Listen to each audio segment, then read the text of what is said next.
Welcome to Point Lookout State Park in Maryland, a place where forests meet marshes, where land and water have shaped life for generations. This park isn't just scenery, it provides vital habitats for wildlife, protects generations of history, and offers a place where people can connect with nature and with each other. But the landscape is changing.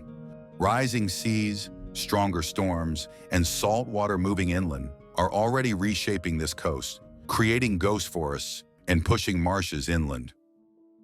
With just 1 foot of sea level rise, much of the park could be permanently flooded within decades. With 2 feet, the impacts become even more severe. The same rise could cut off access to the historic Point Lookout Lighthouse. But there is hope. Across Maryland, scientists, students, and communities are exploring creative, nature-based solutions. In this virtual journey, you'll explore how sea level rise is already transforming this park and how nature-based solutions can help protect it.